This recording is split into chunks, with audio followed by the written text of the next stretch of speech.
All right, let's talk about ESG reporting. It's this huge topic that's totally changing how businesses operate. We're going to dive into India's BSSR framework and, try to turn it from something that feels really complex into a strategy that actually makes sense. So, does your head ever just spin when you hear all these acronyms ESG, CSR, GRI, SASB, and now BSR gets thrown into the mix? Seriously, it can feel like you're trying to read a bowl of alphabet soup, right? And look, if that's how you feel, trust me, you are definitely not alone. It's a massive challenge for companies all over the world. But the good news is, today, we're going to lay out a clear map to help you navigate through it all. Okay, so first things first, let's look at the big picture here. Why has this ESG thing suddenly become such a critical puzzle for companies to solve? Well, it's because the pressure to be transparent about sustainability, it's coming from literally every direction. I mean, the pressure is really on. You've got investors who are digging into ESG data to figure out long-term risks. You've got customers who are more and more choosing to spend their money on brands that share their values. Then you have regulators who are taking what used to be voluntary guidelines and turning them into actual hard mandates. And maybe most importantly, your own team, your employees. They want to work for a company they can actually feel proud of. So yeah, ignoring this, it's just not an option anymore. Now, before we jump into the how, we really need to get crystal clear on the what. What are we even talking about when we say ESG? Let's break it down into its three main pillars. First up, we have E for environmental. This is probably the one most people think of first. It's all about a company's impact on the planet. Things like its carbon footprint, how it manages waste and water, or if its supply chain is causing deforestation. It's really the measure of a company's relationship with the natural world.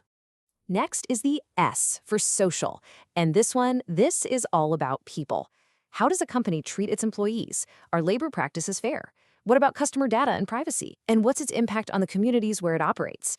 This is the human side of the business, from the factory floor all the way to a customer's home. And finally, we have G for governance. You can think of this as the company's internal playbook. It's all about how the company is run. Is the leadership transparent? Are there checks and balances in place to prevent corruption? Is executive pay reasonable? Good governance is really the backbone that holds the E and the S together, making sure everything is managed effectively and ethically. So here's the bottom line, and this is so important. ESG is not just some feel-good PR campaign. It is a core part of business strategy. Thinking about ESG helps you manage massive risks. I mean, just think about the financial fallout from an emissions scandal. It helps you find new opportunities, like creating innovative green products. It absolutely attracts investors who are looking for stable, long-term growth. And of course, it builds a powerful brand reputation that people can trust. Okay, so we get the pressures, we get the principles, but how on earth do you report all of this in a way that's consistent and makes sense? Well, that's where frameworks come in. And in India, the big answer is the BRSR.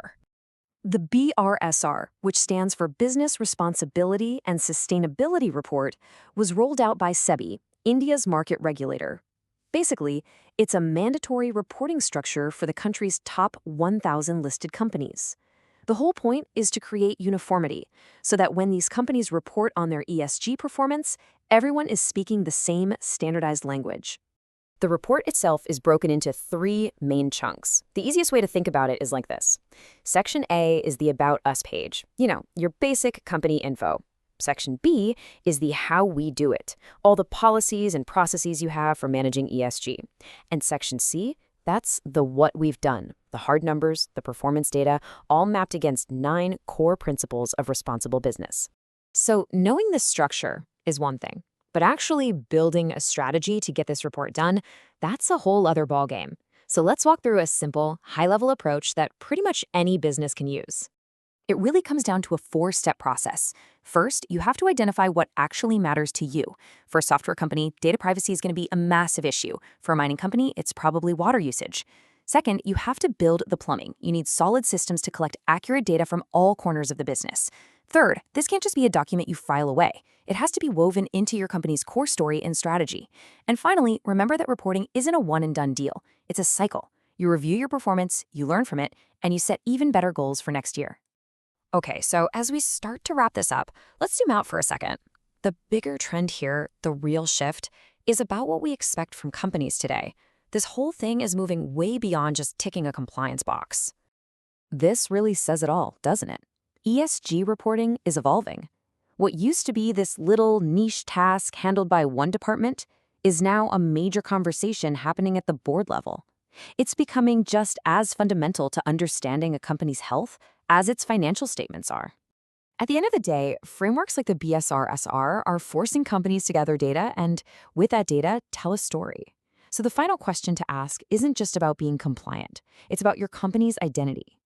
When you really look at your impact on the planet and on people, what story is your data going to tell?